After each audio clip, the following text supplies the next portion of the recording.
नमस्कार, मैं हूं आशीष त्रिपाठी आपके साथ और आप देख रहे हैं अढ़ाई का अड्डा। इस बीच भोपाल से इस वक्त एक बड़ी खबर आपको बता दें। ऑटो चालक की पीट पीट कर हत्या किए जाने का मामला सामने आया, जहां पीट पीट कर बदमाशों ने एक ऑटो चालक की जान ही ले ली। दरअसल एक दिन पहले यह विवाद हुआ था।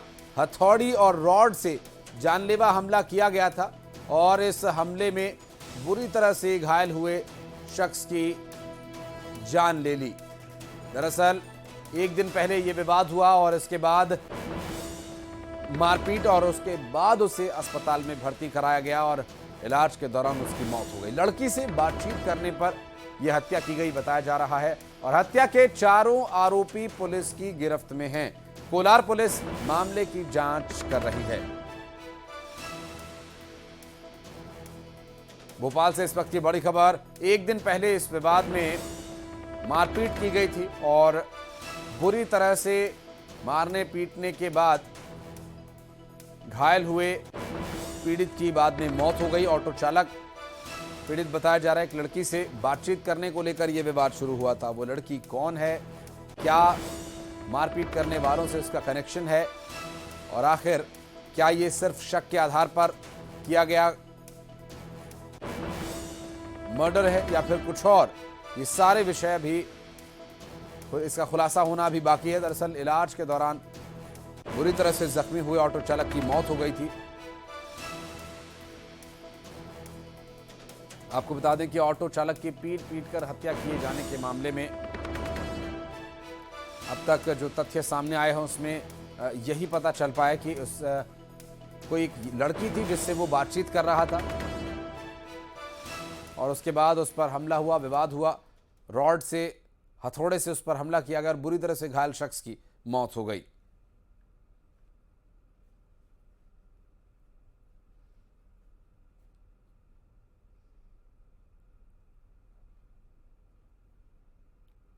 और बढ़ते आगे, हमारे सहयोगी वासु चौरे इस वक्त हमारे साथ मौजूद हैं, उनसे बात करेंगे। वासु, अभी तक क्या कुछ तथ्य सामने आ पाए हैं? लड़की, बातचीत, फिर मारपीट और उसके बाद मौत, ये कड़ियां कैसे जुड़ रही हैं?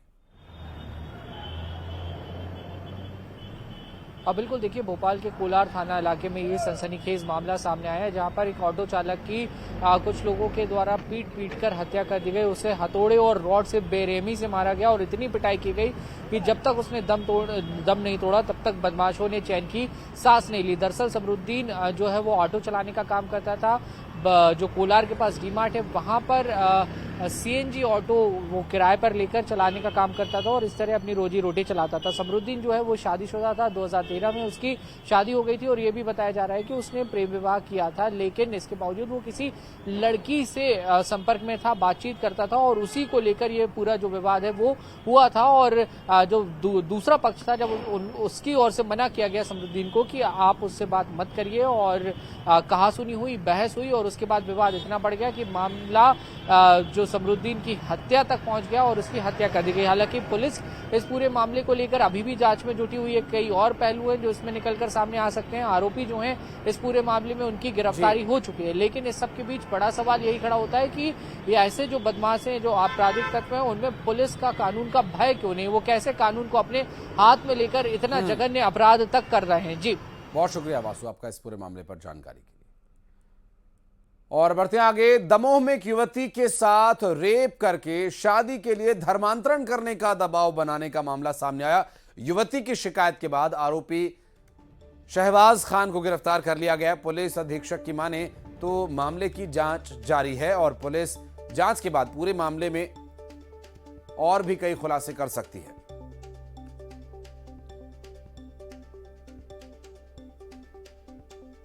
शादी के लिए धर्मांतरण के लिए दबाव बनाया जा रहा था।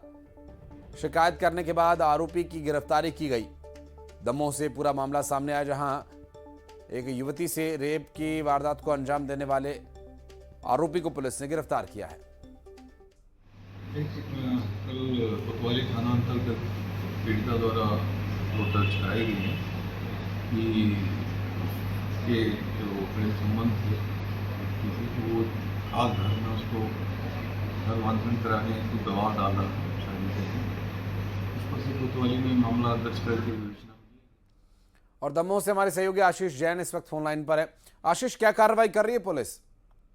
निश्चित ही जो मामला सामने आया है, इसमें युवती के द्वारा कोतवाली थाना में आकर के शिकायत से आवेदन दिया गया और उसके बाद पुलिस ने पूरा मामला दर्ज किया है। मामला दर्ज किया गया शहबाज खान के खिलाफ और पुलिस ने तत्परता दिखाते हुए आरोपी को गिरफ्तार भी कर लिया और इस मामले पर पूरी जांच की जा रही है। युवती के द्वारा जबरन उसके साथ दुराचार करने और शादी का दबाव बनाने और शादी करने के लिए धर्मांतरण जैसे आरोप लगाए हैं युवती के द्वारा। पुलिस के द्वारा इस मामले पर कार्रवाई की गई। हमने पुलिस अधीक्षक से इस मामले में चर्चा की तो उनका कहना था कि निश्चित ही इस पूरे मामले पर पूरी जांच की जा रही है। युवती की शिकायत के बाद मामला तो कायम कर लिया गया है और इस तरह से आरोपी को भी गिरफ्तार कर लिया गया और शीघ्रता के साथ इसमें और भी खुलासे की बात पुलिस कह रही है।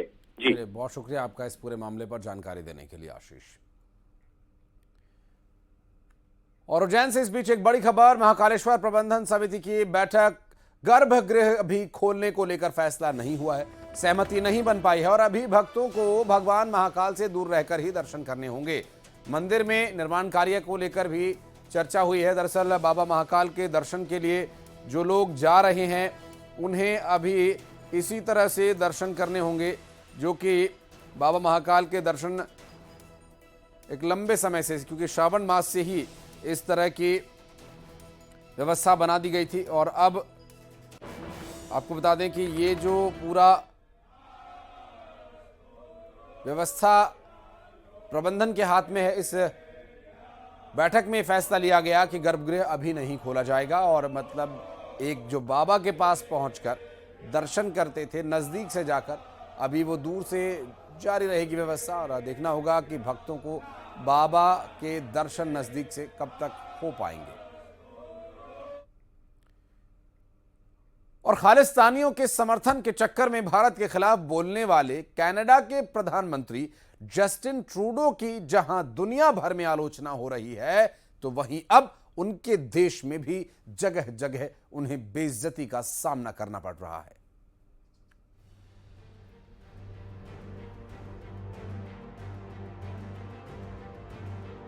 खालिस्तानियों को शय देकर भारत के साथ पंगा लेने वाले जस्टिन ट्रूडो की हर जगह फजीहत हो रही है। भारत के खिलाफ बोलना उन्हें इतना भारी पड़ रहा है कि कोई भी देश खुले तौर पर कनाडा के समर्थन में नहीं आ रहा है। ट्रूडो को उनके देश की संसद में भी घेरा जा रहा है, लेकिन बात अब इससे भी आगे निकल चुकी है। अब वो कनाडा के नागरिकों के निशाने पर भी आ चुके हैं। जस्टिन ट्रूडो का एक नया वीडियो वायरल हो रहा है जिसमें वो एक सार्वजनिक जगह पर जाकर लोगों से बातचीत कर रहे हैं, लेकिन वहीं पर मौजूद एक शख्स ने उन्हें बुरी तरह से धो डाला। शख्स ट्रूडो का वीडियो बना रहा था। ट्रूडो पहले एक छोटे से बच्चे के पास में पहुंचे, उससे बात की और उसके बाद में वो वीडियो बनाने वाले शख्स के नजदीक आए, लेकिन ट्रूडो को क्या पता था कि उनकी खिंचाई होने वाली है। जैसे ही ट्रूडो उनसे बात करने की कोशिश करने लगे, शख्स ने ट्रूडो को जमकर खरी खोटी सुना डाली। ट्रूडो उससे हाथ मिलाने के लिए आगे बढ़े, लेकिन उस शख्स ने ऐसा जवाब दिया जिसे सुनकर ट्रूडो भी हैरान रह गए। शख्स ने कहा कि वो उनसे हाथ नहीं मिलाना चाहता। इतना ही नहीं, उसने ट्रूडो को घटिया आदमी तक कह डाला। आप खुद ही सुनिए उस शख्स ने ट्रूडो से क्या कहा। वो आदमी यहीं पर नहीं रुका, उसने कनाडा में आसमान छूती महंगाई पर भी ट्रूडो को सुना डाला। उसने ट्रूडो से कहा, आपने देश को बर्बाद कर दिया। ट्रूडो ने इसके पीछे की वजह पूछी। इस पर उस शख्स ने जवाब दिया कि क्या इतनी महंगाई में कोई घर खरीद सकता है। इतना ही नहीं, उसने ट्रूडो की आलोचना करते हुए उनके पाखंडी रवैये की जमकर आलोचना की। उसने कहा कि आपकी सरकार जनता से कार्बन टैक्स वसूल रही है और आप कार्बन छोड़ने वाली गाड़ियों के काफिले में घूम रहे हैं। ट्रूडो की बोलती बंद हो गई। वहीं रूस और यूक्रेन के बीच में जारी युद्ध का मुद्दा भी उठा दिया। शख्स ने ट्रूडो से यूक्रेन को $10 बिलियन की मदद की भी आलोचना की। ये सुनकर ट्रूडो भी गुस्से में दिखे और उस शख्स को पुतिन का समर्थक बता डाला। Been listening to Putin, have you? Putin? You gotta No, get no. off of that Definitely Russian don't listen disinformation. to your. तो देखा आपने किस तरह से कनाडा के बड़बोले प्रधानमंत्री जस्टिन ट्रूडो अपनी ही जनता के बीच में बुरी तरह से घिर गए हैं, जिससे उन्हें जवाब तक देना भारी पड़ रहा है। ट्रूडो हाल ही के वक्त में कई बड़ी मुश्किलों से जूझ रहे हैं और ये वीडियो भी उनकी परेशानी को दिखाता है। इसे कनाडा में ट्रूडो की घटती लोकप्रियता से जोड़कर भी देखा जा रहा है।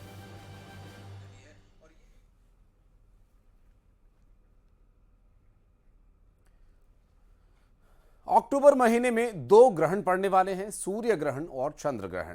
कहा जा रहा है कि इस ग्रहण के पहले भूकंप से लेकर सैलाब तक तबाही मच रही है। तो क्या वाकई ग्रहण का ही ये कोई तबाही कनेक्शन है?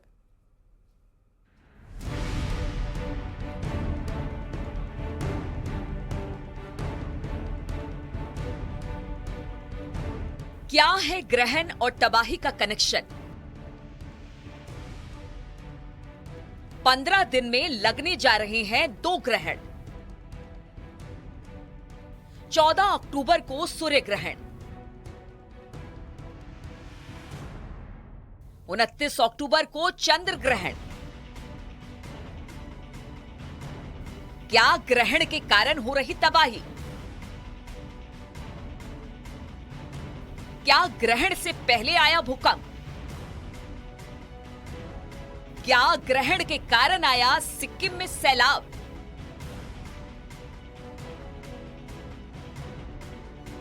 अक्टूबर के महीने में 2 बड़ी खगोलीय घटना होने जा रही है। एक महीने के अंदर 2 ग्रहण लगने जा रहे हैं। ऐसा संयोग बहुत कम होता है जब एक ही महीने में सूर्य और चांद दोनों पर ग्रहण लगता है, लेकिन अक्टूबर में ऐसा होने जा रहा है और इसकी वजह से कई सवाल उठ खड़े हुए हैं। क्या इन्हीं ग्रहण के कारण तबाही हो रही है? भूकंप से चंद दिनों पहले नेपाल समेत पूरे उत्तर भारत में जबरदस्त भूकंप आया। भूकंप के झटके इतने तेज थे कि लोग सहम गए। नेपाल में तो कई मकान गिर गए। और देखिए, भूकंप के ठीक पहले ही सिक्किम में भयंकर फ्लैश फ्लड आई है। कुदरत ने ऐसा कहर बरपाया कि हाहाकार मच गया। 100 लोग अब भी सैलाब में लापता हैं। उनकी तलाश जारी है। इतना ही नहीं, देश के कई हिस्सों में भारी बारिश हो रही है। ज्योतिषियों का कहना है कि भूकंप के पहले और बाद इस तरह की तबाही होती है, आपदाएं आती हैं।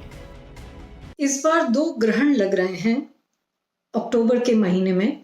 पहला सूर्य ग्रहण जो कि 14 अक्टूबर को है और दूसरा चंद्र ग्रहण जो 29 अक्टूबर को है। शास्त्र ये कहते हैं कि जब भी 2 ग्रहण 14 या 15 दिन के अंदर आए और एक ही पक्ष में आए तो ये काफी घातक सिद्ध होते हैं। इसमें प्राकृतिक आपदाएं आती हैं। तो क्या वाकई ये तबाही की वजह ग्रहण है? विज्ञान इसे नहीं मानता, लेकिन कुछ आंकड़े हैं जो बेहद हैरान करने वाले हैं। नजर डालिए इन आंकड़ों पर। 5 मई 2023 चंद्र ग्रहण, 4 मई को जापान में भूकंप, 8 नवंबर 2022 को चंद्र ग्रहण, 9 नवंबर को नेपाल में भूकंप, 5 जून 2020 चंद्र ग्रहण, 15 जून को गुजरात में भूकंप, जनवरी 2018 को चंद्र ग्रहण, भारत पाकिस्तान में 6.1 तीव्रता का भूकंप, 17 जुलाई 2019 को चंद्र ग्रहण था, 24 जुलाई को महाराष्ट्र में भूकंप आया, 12 दिसंबर 2020 को चंद्र ग्रहण, जापान में 7.5 तीव्रता का भूकंप, 9 जनवरी 2001 को चंद्र ग्रहण, 26 जनवरी को भुज में भूकंप। ये आंकड़े क्या इशारा कर रहे हैं? तो क्या ये माना जाए कि ग्रहण का भूकंप और आपदा से कनेक्शन है? विज्ञान इसे नहीं मानता, लेकिन ज्योतिष शास्त्र के मुताबिक ग्रहण और आपदाओं का कनेक्शन है। तो क्या अभी अक्टूबर के महीने में और तबाही हो सकती है? क्या ग्रहण के डबल अटैक से और आपदाएं आ सकती है? क्या होने वाला है कोई नहीं जानता, लेकिन एक बार फिर ग्रहण और भूकंप के कनेक्शन को लेकर बहस छिड़ गई है। Bureau report, news city.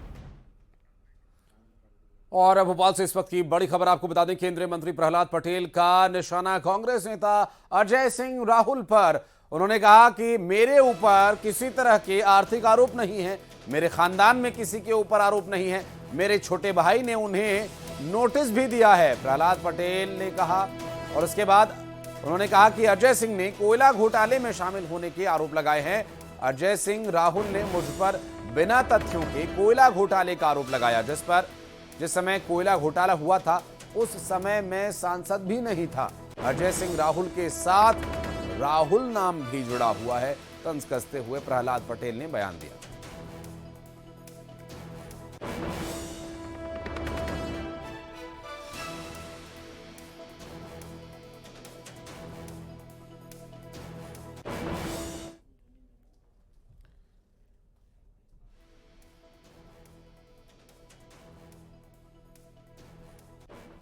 गए थे और उन्होंने कह दिया कि प्रहलाद पटेल कोयला मंत्री थे और वो भी कोयला घोटाले में शामिल थे। आपको पता है, मुझे गर्व है, मेरे ऊपर या मेरे खानदान में किसी के ऊपर अभी तक आर्थिक आरोप नहीं है। इस बात का हमें गर्व है। और खबर नरसिंहपुर से, जहां कांग्रेस नेता अजय सिंह की मुश्किलें बढ़ सकती हैं। दरअसल नरसिंहपुर की जनाक्रोश यात्रा के दौरान अजय सिंह के बयान पर विधायक जालम सिंह पटेल, जो कि प्रहलाद पटेल के भाई हैं, ने नोटिस दे दिया। उन्हें नोटिस में सार्वजनिक तौर पर माफी मांगे जाने की मांग, नहीं तो 5 करोड़ रुपए की मानहानि के लिए तैयार रहने की बात कही गई है। आपको बता दें कि 1 अक्टूबर को नरसिंहपुर पहुंची जनाक्रोश यात्रा के दौरान अजय सिंह ने विधायक जालम सिंह के बड़े भाई और केंद्रीय मंत्री प्रहलाद पटेल पर गंभीर आरोप लगाए थे। और गरीबों के लिए चलाई जा रही दीनदयाल रसोई के तहत आज नई शुरुआत हुई। चलिए दीनदयाल रसोई का शुभारंभ किया गया। इस मौके पर सीएम शिवराज ने हरी झंडी दिखाकर इसे रवाना किया। उनका कहना है कि दरिद्र नारायण की सेवा करना ही असली सेवा है। मध्य प्रदेश की दीनदयाल रसोई योजना में एक और नवाचार किया गया है। अब तक जो रसोई संचालित होती थी वो किसी एक स्थान विशेष से संचालित होती थी, लेकिन अब इसको चलित रसोई में तब्दील कर दिया गया है। दीनदयाल रसोई वाहन यहाँ पर बनाए गए हैं और आप देख सकते हैं कि जगह जगह ये वाहन पहुंचेंगे और गरीबों को मात्र 5 रुपए में पूरा भोजन उपलब्ध कराने का काम जो है वो किया जाएगा। और इसके पीछे की सबसे बड़ा कारण यही है कि कई बार जो गरीब हैं, जो मजदूर हैं, जिनकी साइट्स पर काम चलते रहते हैं, वो उस स्थान तक नहीं पहुंच पाते जहां पे रसोई बनाई गई है और वो सस्ते और अच्छे भोजन से वंचित रह जाते हैं। आप यहाँ पे देख सकते हैं कि जो थाली है उसमें क्वालिटी युक्त भोजन जो है वो परोसा जा रहा है। यहाँ पे पापड़ आपको नजर आएंगे, पूड़ी और रोटी की व्यवस्था भी रहती है। इसके साथ ही जो सब्जी है वो यहाँ पर आज जो सर्व की जा रही है वो पनीर की सब्जी सर्व की जा रही है। दाल यहाँ पे सर्व की गई है और दाल के साथ यहाँ पे जो राइस है वो भी यहाँ पे जो लोग पहुंच रहे हैं उनको दिया जाएगा और साथ में वाटर बॉटल की व्यवस्था भी की गई है। तो उम्मीद है कि इस रसोई योजना से सीधे तौर पर जो गरीब तबका है, गरीब वर्ग है, वो लाभान्वित होगा और जिस स्थान पर वो काम कर रहे होंगे वहीं पर जो रसोई वाहन है वो पहुंच सकेंगे और उन्हें सीधे तौर पर इसका लाभ मिलेगा। वीडियो जर्नलिस्ट दीपक कुमार के साथ न्यूज 18 के लिए भोपाल से वासु चौरी। खबरें जारी रहेंगी एक छोटे से ब्रेक के बाद भी।